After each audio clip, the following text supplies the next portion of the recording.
it was kind of a surprise. As far as I can remember, I've always been the one taking care of her. Well, we changed roles. And then Anan from the United States came over, also came home. And Jonah, as always, was the lady of the hour. She was waiting for me at the hospital, like the doctors were, even before I arrived. No matter if a lot of people helped me, no matter if I had the funds for the operation, if it was not for God's intervention, I would not have reached Cebu. My constitution was so bad, na hindi nagkagani kung makalarga naman Manila, so Cebu na lang. Problema kami upang itang aeroplano. 2 days after, na available nga upat ka aeroplano, dili na po patupaon sa Cebu tungkol sa bad weather. And then, yung na inangursunatan ng pilot from Dumaguete, i-allow sila, I think because of my classmate here, si Rayhon de Gracia, the son of Colonel de Gracia, the long-reigning chief of police of Antipolo, Namses Airport.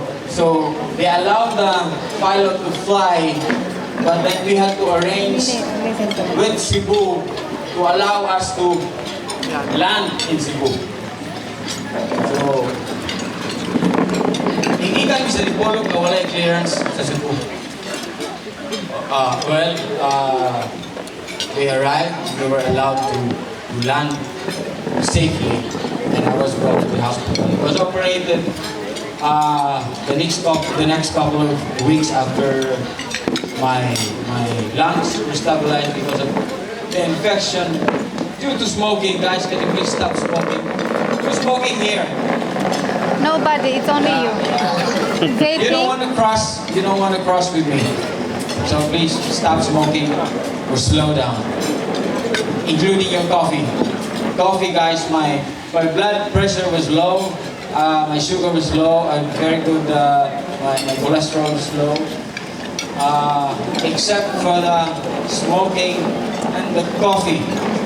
I have 6 coffee makers at home. It's like digging your own grave. Get lost with your coffee makers. Throw your cigarettes away.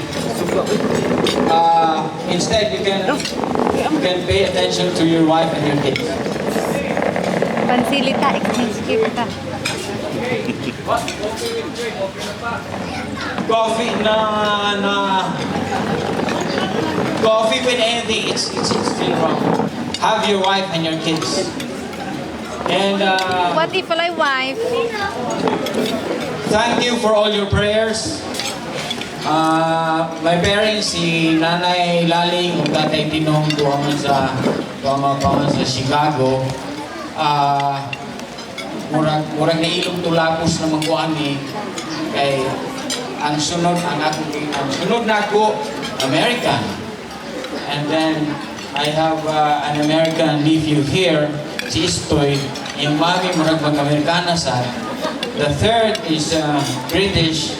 I'm the only Filipino, so I'm kind of lost here. Well, and my parents are Americans, so I'm the only one.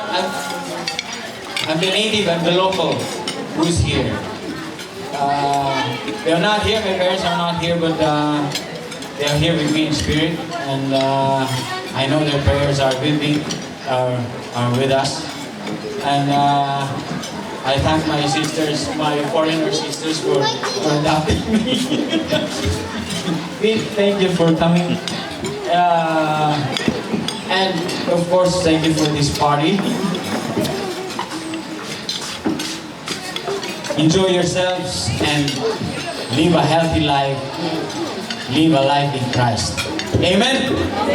Ay, nag-unag yun naman siya. Where's the dance? Ay, yun, ka mag-dance ka. Ayaw niya, may nana. Sige, sa mga